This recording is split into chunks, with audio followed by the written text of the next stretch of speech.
How to do screen captures from a system with extended monitors. This may seem like a silly little video, but it's nice to know. Usually with extended monitors, they each have their own resolution. So we're going to save each screen to its own PNG file. We create a normal console app in Visual Studio, and we're going to need the Forms library to access the screen and graphics objects. But because the console app is by default multi-platform, it doesn't automatically import Windows-specific libraries, as you can see here.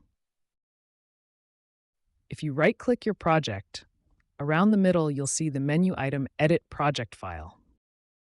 In the project file, you want to add two lines, one that tells it to use Windows Forms and another that specifically say use the Windows version of the framework you're using. If you want, you can comment out the original target framework at the top, but your statement at the bottom will override it anyways. Right.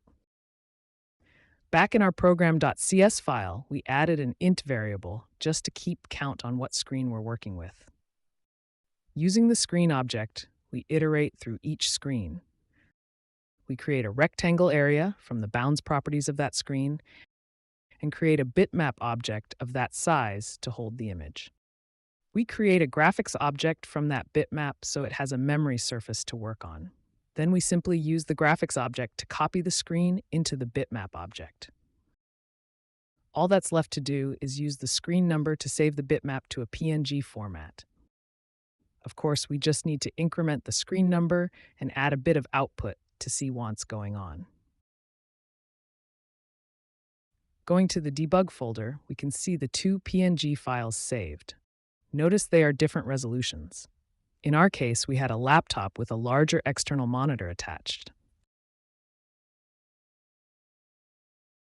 Thank you for watching our video. For more tutorials on C#, hit subscribe and click the reminder.